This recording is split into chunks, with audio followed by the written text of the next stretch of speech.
guys, Scott here. Occasionally, Dead by Daylight is in such a state where there's nothing like massively broken with it, there's not any crazy drama going on, and there's really not much worth discussing other than just, standard, in-stream balancing discussions and things like that. So every once in a while, I turn to my community and just ask them, what would you like to see discussed? These are their stories. First up, we got ZChili7775. I feel like we never talk about how expensive DBD is to get a complete account. Without sales, it's somewhere like $400, and there are ways to lower it, but it's kind of crazy we never speak about it. That's true. Dead by Daylight is a wildly expensive game to actually complete, basically. The reason that we don't really talk about it is because what are we supposed to do about it? I feel like there's not actually anything to... I have no influence over that type of thing.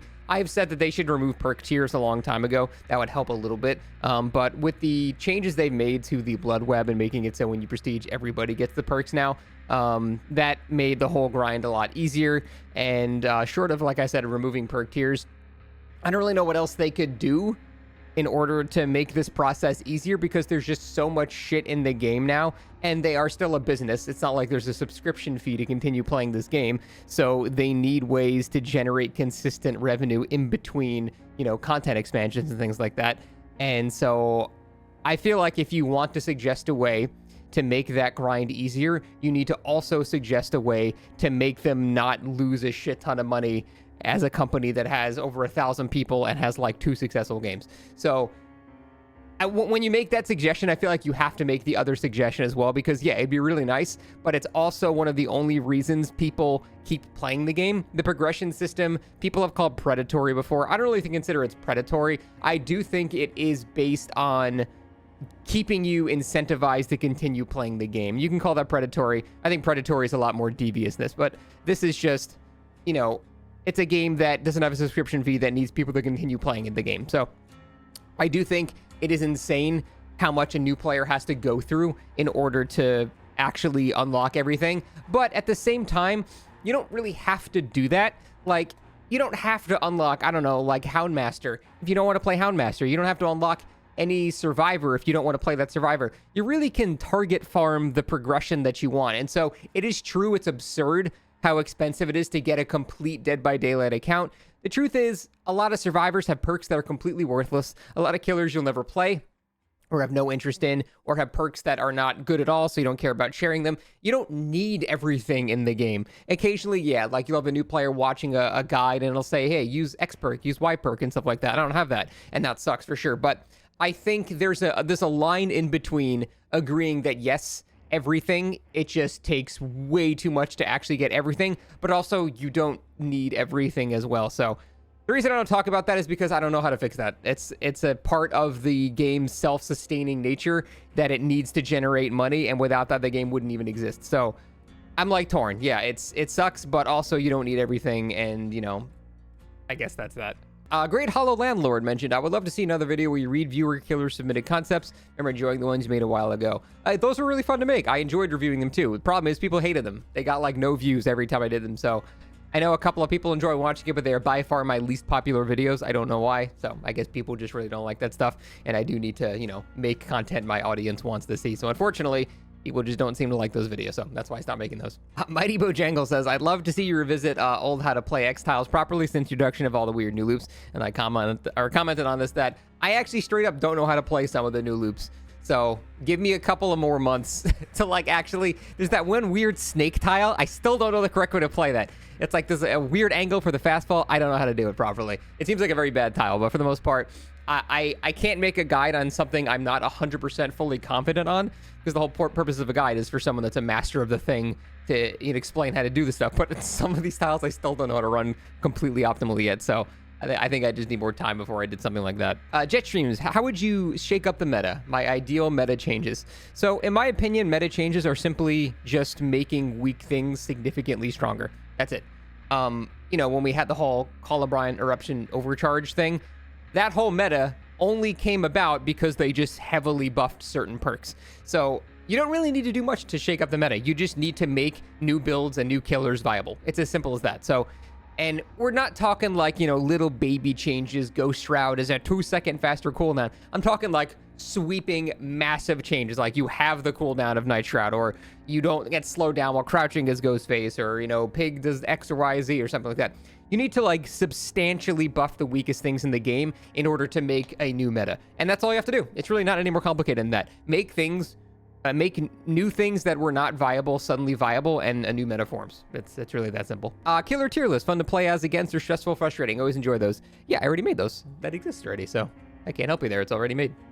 Are you ever going to bring back DBD court whenever there's something worth courting about? There was some like comp drama or something that I very loosely follow, but I wasn't invested enough to make a video about it. So it's whenever there's like something near and dear to my heart involving like, you know, other people in the community with drama and stuff like that. That is when I do DBD court, but there really hasn't been much. Like I said, there really has not been much to talk about. So that's why there hasn't been any of that. Wouldn't mind seeing the podcast brought back. So the podcast is when there's something to talk about. And if you haven't gauged the nature of this video yet, there's nothing to talk about. So there's nothing to talk about in a podcast, unfortunately. So yeah, I can't have any episodes of a podcast if there's no actual base discussion to be had. Ayoru asks, or says, any ideas to add new mechanics to the game? Something to change up the usual loop of gameplay besides doing gens and chases. So possible hot take, I think the gas can feature from the limited time events is that answer. I kind of have always wanted a separate objective there, but I think what should happen is it shouldn't be a game-wide thing. I think this is more of a 3-gen thing. So you would remove that, or you would remove that whole gen kick blocker thing. You can kick gens an unlimited number of times again, but at the same time, you add gas cans around the map when there's 3 gens left. And these gas cans have the same mechanics. They have to be, you know, you have to walk with them to not lose progress, but they can fill up regular gens at like 3 times the normal speed, but they're not near the 3-gen. So basically, it's a way to try to solve 3-gens in a more interesting and fun way. If the killer just simply wants to sit in the 3-gen and keep kicking shit forever and ever and ever, he can do that, but eventually he'll be beat out by survivors going out to the map and then bringing back gas cans and filling it up really quickly. And I think that would have a lot more of a dynamic back and forth gameplay where, you know, because I don't think anyone really likes 3-gens. They're boring on the killer side, they're boring on the survivor side. As killer, if you don't have a one-shot, you hit them, they run to the safe zone, reset, come back. And as survivor, I mean, you're doing the same thing. No one's having fun. It just takes forever. So I think adding something like the gas cans when the game is nearing its end could be an interesting way to break up 3-gens and make that whole end game area more exciting. And at the same time, because that would technically be a side grade / buff to survivors, there's no real need for that gen kick limit anymore, because the killers, if they just want to stay in their zone, they'll eventually just lose because they'll be outsped by the gas can. So I think that's a more interesting way to do it. But in terms of actual base mechanics for the entire game, I'm not sure if I would want that for the entire game. I think the core gameplay loop of DBD is solid enough to where, I mean, it's going on 10 years now. People keep playing it. Player base is going up. So it's clearly working. Obviously, we don't need to fix what's not broken. I'd like to hear ideas on how to make running around in circles and gens not the only primary gameplay for survivors. Special little events and side things, those aren't very engaging. Don't change the gore gameplay loop. Perks don't count. So I said this earlier almost as a joke, but I think this could actually be awesome. I would add jumping to the game. Straight up, I would just add the ability to jump. There would be new tiles that involve jumping. There could be new tiles that involve gaps and stuff like that. Just simply adding a new movement mechanic is, I think, all you would need to drastically change the core gameplay of DBD. It's so drastic that I don't think it'll ever be done, but it would be an insanely fun thing to just be able to like have a new loop where there's like a pit, and if you fuck up the jump, you fall in the pit, and then the killer, like, you're stuck there with the killer, you know, and obviously he's gonna get a free hit there. Not like you're stuck forever, but there's like a maze to get out of it, and it's not very good for the survivor. So just shit like that. I think that would be sweet. Add a jump button. That's my answer. I'd like to see more of your talents. I remember when you made the Wraith Chase theme and thought I'd make it a regular thing, so maybe some vids driving to my hobbies or things of the like. I'm actually working on a new game right now. It's a 2D style Resident Evil where there's a gamble mechanic where if you actually die, your save file is instantly deleted. But at the same time, you can choose to wake up from the recurring nightmare that you're in to reset your progress, but it retains things like from software level shortcuts and your items and upgrades and things like that. So it's half roguelite, half permadeath Resident Evil run and stuff like that. So I'm trying to make something unique there. So that's what I've been working on, and I'm making music for it too. So I guess there's that. I feel like I've never seen a tier list made by you. I should give it a go. I have like 5. A bewildering and theories on how their spaghetti code can mess up something completely unrelated to changes nonstop patch after patch. So I can go into that a little bit, sure. The reason why that happens is because the game was built on a foundation of spaghetti. Back when they were first making DBD, they self-admittedly were not very good at making games. Unfortunately, that's still the basis at which the game is made. So even if they've gotten far more efficient, the base things that the game is based off of just are not well made or efficient, or are tied to a bunch of other functions that don't make sense for them to be tied to and shit like that. It is, again, I make very small scale games, and you would be surprised how changing a UI element for some reason 4 hours into your game makes this boss not move to the left. Like, it seems ridiculous, but when you have a game that's as complex as DBD in terms of how much content is stacking on top of each other now, I have full sympathy for them. Like, sometimes it really makes no sense to me whatsoever, but I would say 90% of the time there are bugs in this game that make perfect sense. Like, if you change a killer's movement speed, oh, well, that actually changes his lunge based off of that. And if you change his lunge, well, that is tied to this function, and this function now doesn't actually function because now you're not in range to check this hitbox. And like, there's just so much shit in the game now that it's impossible to foresee some of these things. Again, I do think there are some things in the game that you see immediately. Like, the bugs I don't have any sympathy for are the ones where you launch the game, play it for 5 seconds, and see the bug. Like the Jim Beam thing. That I don't understand how you don't see. And the only thing I can think of is they do see it and they just don't care. That's the only logical explanation, because they would have had to have not have QA'd one single game for them to see stuff like that. So those types of bugs are unforgivable bullshit. Even if they're minor and don't do anything, it's like, dude, it's just embarrassing. Come on, man. You should see this with 1 second of QA testing. But other than that, I would say the majority of the bugs that happen in the game are just a result of how bad the original foundation of this game was. And that's not something they can really fix without risking breaking everything in the entire game. Because if you change the foundation of a game, oh my god, you think you see a lot of bugs with these patches. If you change how the core engine worked with all the base functions that everything else references, good fucking luck, man. It's just, no. You need to wait for DBD2 for that, and there's no incentive to make DBD2, so this will never stop. This is just going to be an ongoing thing until the death of the game, and it's something you just have to live with. RB Consort Radon level 1 with a club. Well, you can stack a lot of buffs. You can use, like, the exaltations for bleed. Opinion on the new killer, the judgment, the music, the beam, the hopeless exile. Again, it's kind of hard to comment on it because it's not complete, and we don't even have anything close to even a PTB yet. From what I've seen, the gameplay, it doesn't look like something that I'm really going to enjoy. Like, the whole, like, whipping of the beam is kind of interesting, but I have a feeling it's going to be, like, entirely dependent on the killer. And I don't really tend to like killers like that, where if the killer is good, there's nothing the survivors can do about it. So I hope that's not the case, because those feel like I'm playing a single-player game at that point. The music, track B, I'm pretty sure everyone agrees is absolutely a fucking cat jam. It's so good. Very much enjoyed the music. The Hopeless Exile, I don't really care. Unless you're talking about the... I think you're talking about the survivor, right? Or if you're talking about the... No. You're talking about the actual mechanic where you get sent to a different realm. That one, it's really hard to gauge because there's a very fine line between it not really doing anything to good survivors and it being overbearing to new players. And I don't know how they're going to, like, test that line there, because I really don't know how to make it, like, flatline even difficulty versus everybody. It's going to be really interesting to see what they do there. I can't really comment on it until we see exactly what's going to happen on the PTB and stuff like that. But I think that has potential to either be overbearing for new players or completely useless, and no in between. So we'll see how that goes. Maybe discussion on how good-willed behavior actually is as a company. I don't think enough YouTubers talk about how actively greedy and horrible behavior is. They've committed every sin in the book for a game dev at this point. Paid game with mobile levels of greed. All right, so I know I got the creator thing, but I'd say this without it or not.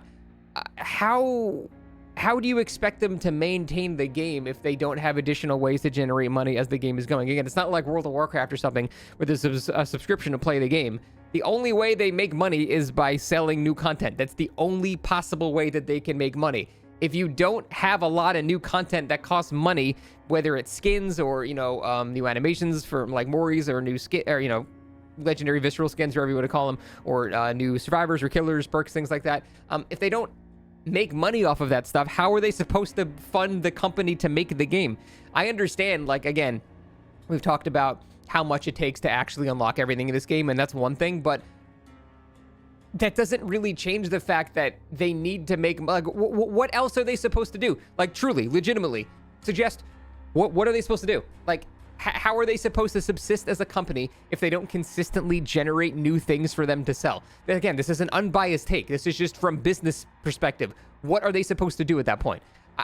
If you have a suggestion, please let me know in the comments. If there's a way to make them not have to have new skins and new things to sell every couple of weeks and stuff like that, if they can find money in some other way, let them know. I'm sure they would love to hear it too, but I don't know what else you're supposed to do in that scenario. Dog shit anti-cheat. So I think that's worded a little weird. The anti-cheat that they use is the same anti-cheat that like everybody uses. There's a very common misnomer that they're using the free version of easy anti-cheat. There is no free version. The free version is the regular version. It's they're the same thing. It uses the exact same detection of cheats and stuff like that. It's the same code and all that stuff. What changes with the paid version is you get like custom support for your company. That's basically it. There's other like minor things like you can have specific checks for certain unique game mechanics and stuff like that. But Dead by Daylight doesn't have like unique mechanics. Like it has characters that move with speed values and stuff like that. These are all things that are just checked by the free version in the exact same way the paid version is. So what you're really asking for, I think, is stuff like server-side checks for everything. And that's less like the anti-cheat and more just regulation of the game's code itself. It's why you can't load into World of Warcraft, open cheat engine, and make your speed 8,000 and then fly around the world. It doesn't work because the server checks and goes, no, that's not what your speed is, and says, fuck you, you're not doing that. So in theory, Dead by Daylight could do that, but they'd have to basically restructure the entire game and recode the entire game to account for stuff like that.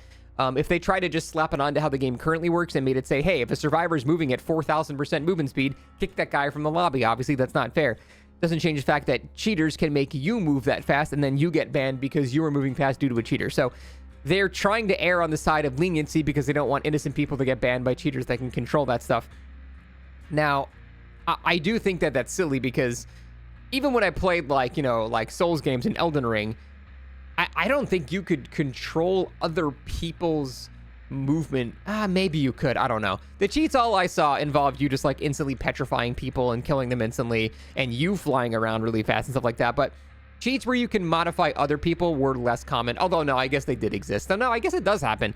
I don't know. The point is things like that would require basically an entire engine rework. And a lot of the checks for Dead by Daylight happen on the player side, the client side, and then they're like checked and validated against the server. Whereas things like World of Warcraft, for example, basically everything is just happening on the server side. It's how networking works is very complicated, but the way that Dead by Daylight is structurally founded makes it so doing those checks are a lot more difficult. Again, ideally it wouldn't be structured like that, and that would be much better, but it isn't. This is the game that we have, and just saying, oh, your easy anti-cheat's free, blah, blah, blah, and that's why it's shit, is not the reason. It's, again, the core way the game is made is it uses a lot of client-side checks and sort of restructuring how the entire game works. I don't know how you really fix that. So other than just banning them over and over again, yeah, I agree that, cheating in this game is a problem, but it's also a problem in basically every game that exists. So unless it's like an MMO or something like that. So it's a problem, but I don't really know how to fix it. Game-breaking bugs that can take weeks or months or even years to fix. So yeah, I would agree partially with this. There are definitely instances of bugs in the game that just last way too long. There's no reason they should still exist. And those, I think, giving them criticism for are, completely fine. I do need to make it clear, though, that a lot of this is due to console certification. So on Steam, like, for example, like I have a game on Steam. If there's a bug with that game, I can go fix that bug, compile the game, deploy it to Steam, and it can be fixed in 5 seconds. And everyone has to download the new patch, and then that's that. So if it was just Steam, you could fix bugs instantly. But with consoles, it's way more complicated. You have to wait for specific certification of your new version of the game to make sure that it functions within their infrastructure and all that stuff. Again, I've never certified a game on console. I don't know how it works. I just know you have to wait for their certification. So they literally have to wait weeks on end for that to happen. So what they try to do is, instead of having a bug fix here and then wait for, certification for that one thing while they've been working on other things, but now the other things they're working on are not equal to that what was fixed in the certified version. They try to just basically group every bug fix into one section, which is why we typically only get them once every month and a half when there's like a mid-chapter patch and stuff like that. So it sucks, but that is kind of the nature of having a multi-platform game. I do think it's possible, because certification doesn't take a month and a half. It is possible for them to fix things more rapidly, but I think they're taking the safer, easier route and just grouping them all into one patch, which, argue with it or not, that's how they're doing it. I can't really fault them for it. As game developers, I understand completely, but technically they could do better. So I can't really give you shit for that one, because they could do better with that. The NFT debacle. This one, I mean, we've gone over before. It was pretty much not on behavior at all. It was mostly on the owners of the Pinhead license that were suggesting that. There was never really any instance of this coming to fruition in the actual game to begin with, so this one is not really anything. Constant mass layoffs explained for little reason, even try to fire in batches under 100 so they wouldn't have to report.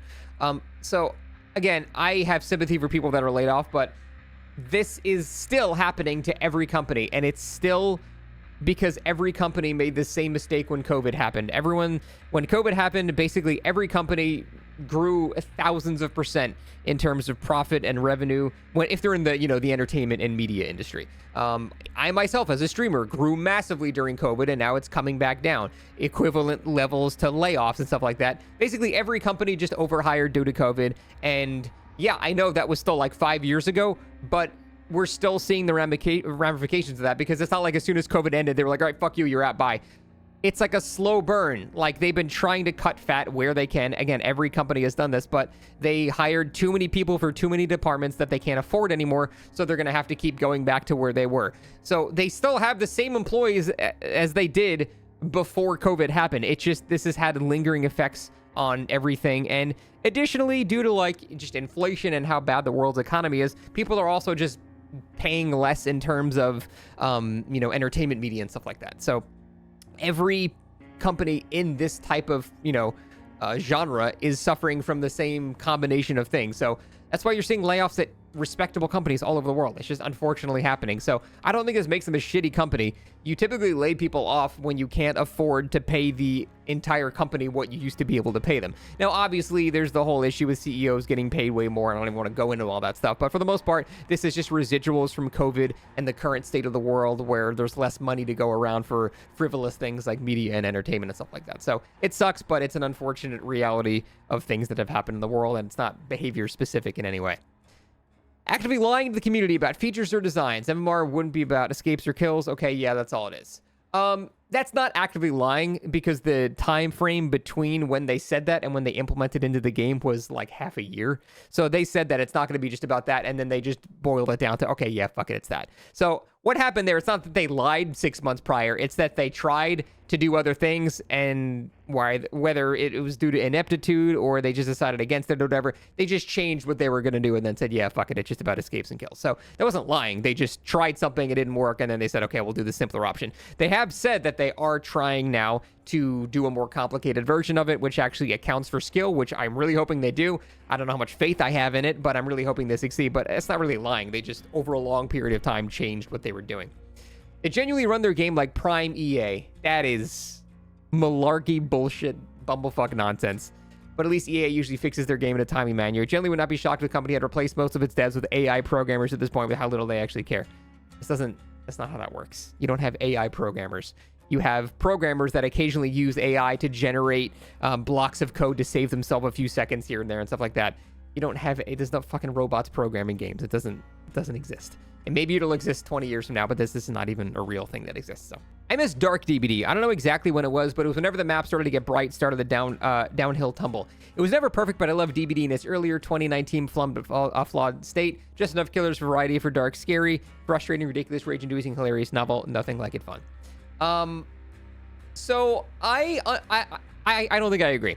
I appreciate the atmosphere of old DBD far more than the current atmosphere of DBD, but that's never been the primary reason I play the game. The truth is, Dark DBD, you had fucking P3 Claudettes with the fog offerings and the moonlight offering. It was just unfun. It became hide and seek, not Dead by Daylight anymore. That's not fun. It was just incredibly frustrating and just not engaging at all. Give me bright maps where I can see people and actually engage in the fun part of the game, which is the chase. Every day over Darkest Moonlight Fog Offerings, like, holy shit, it was just not fun at all. Again, atmospherically, yeah, it was way better, no doubt, but in terms of actually enjoying the gameplay, it was a fucking nightmare. I absolutely hated when people would do that shit on the dark maps. It was not fun at all. So I don't really hate the changes. Still, most maps are darker than they are brighter, but this game has evolved from hide and go seek into basically tag. That's just what it evolved into, and I'm fine with that evolution. Why is ping an issue as if killers are hosts when we have dedicated servers? So explaining how networking works is pretty complicated, so I'll try to summarize that as best I can. Just because a killer has high ping to the server doesn't necessarily mean they're going to have high ping to you. So the way it kind of works is movement. Okay, it's very complicated explaining this. Basically, what an online game is multiple single-player games running at the same time. That's all online networking is. It's just everyone is running a single-player version of the game. However, instead of the locations of everybody being determined by AI and, the AI of the NPC moving around the map, it's controlled by data. X, Y, and Z coordinates and shit like that are being sent from someone else controlling that stuff. That's all it is. It's just multiple single-player games, except the movement is determined by other players' input rather than AI and stuff like that. So that's why you can have a scenario, for example, like if you're a killer and you're running into a pallet, a survivor can drop the pallet on your head.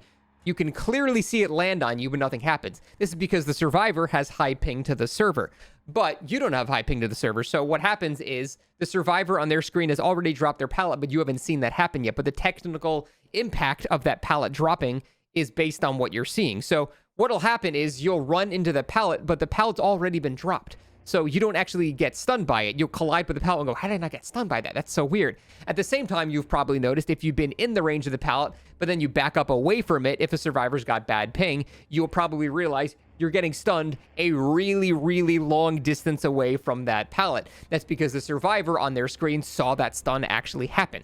So again, the networking, how it works is very complicated, but that's typically how it works in most online games. This is just kind of how it is. High ping ruins it no matter what. If anyone has high ping, it's going to make wonky things happen, and there's just no real way to fix that. It doesn't matter if you have dedicated servers or not. High ping will always result in gameplay that doesn't make a lot of sense a lot of the time, but that's a little tip there. If someone's got a high ping that you're chasing, running away from pallets is 10 times scarier than running into a pallet. So little just random thing there. The surprise factor that survivors have over killers. What I mean is that as a killer, you're always wondering if they have DS, Unbreakable, Conviction, Deliverance, etc. And as a survivor, there's really only one or two perks that can genuinely surprise you, and neither of them are particularly meta. That's not true. As a result, the risk reward is seemingly survivor started as they have a million aces. They can just change the game unilaterally and win the game automatically. I was wondering what your opinion on this idea was. So it's true survivors have a lot of unknown perks that can really thwart a lot of killers' momentum, like Unbreakable is a perfect example. However, it can also be countered by not slugging people, but sometimes you do have to slug, so it's not really a fair answer. The truth is, it's just not true that only survivors have that. Killers have that absolutely up and down, I'd say just as much as survivors do. I mean, you said not particularly meta, so I assume you're not even mentioning like NOED and stuff like that. NOED is, I would consider NOED to be a pretty meta perk. And that is certainly a surprise. I would things, like Devour Hope is another example. Things like that involve your Terradius, like, Unforeseen, that's a surprise. Like Tinker, that's a surprise. You can't predict any of these things. Like, I don't agree with the premise of this discussion at all. Both sides have perks where you just can't expect that thing's going to happen, but then suddenly there's a Bubba on your face with no Terradius and now you're dead. Like, I mean, that this happens. This is not a survivor-sided issue. This happens unilaterally amongst both sides. How would you fix 2v8 queues? It's a hard pill to swallow. You have to make 2v8 permanent. Once the novelty of 2v8 goes away, the queue times would start to equalize. You also need to give survivors way more interesting things to do. That's it. Recent uprising and slugging again. I mean, this just happens. Like, there are metas that just develop and go away and come back. Survivor community and the killer community are always kind of fighting with each other back and forth. This time, once survivors start equipping more perks like Unbreakable, We're Gonna Live Forever, Exponential, Conviction, stuff like that, slugging will go down again because it becomes far less effective, and rinse and repeat until a new meta happens. This happens all the time. I'd like to hear your opinion on forced game chat for survivors with proximity chat. No more advantages for Swifts if every survivor has to be next to each other to talk during the trial. You can imagine how fun that would be. First of all, that doesn't equalize anything because that Swift can just be on Discord and talk across the map, so it doesn't really do anything. But for the most part, I think that proximity chat, I think it would actually be kind of fun for the game. Honestly, I legitimately think it'd be pretty fun. It should be off by default just for the sanity of the average player, but I think some of the funniest scenarios in gaming come from proximity chat. I don't know, just imagine having a hillbilly have prox chat on and he does a drive-by and he's just like, I'm gonna fucking get you. Just shit like that. Oh my God, it's so funny. Yeah, you'll get called slurs and stuff like that, but that's, oh my God. I think the downside of how people would be in game would just be outweighed by how many ridiculously funny scenarios would happen during the match. So it should be off by default without a doubt, but as something you can opt into, I think proximity chat would actually improve the game. I know that's a hot take and people think that'd be a terrible idea, but in terms of just sheer entertainment purposes, that would be the funniest shit on the planet, so I would want it. Do perk levels and tiers need to exist anymore? Answer, no. Well, man already answered his own question. I agree. They don't need to exist. If you talk about different games or topics, DBD content is getting stale. You can't do that on YouTube. The forbidden algorithm says you can only make content on like one or two main things. So if I make a video that's not about DBD and not about like a From Software game like Elden Ring or a Souls game, the algorithm goes, no, this is not working. I'm not showing this video to anybody, so you can't do that. Unfortunately, that's just how YouTube works. You have to make like an entirely separate channel. But okay, I'm going to call it here. I've been talking for like half an hour. That's it. Thanks for watching. See you next time.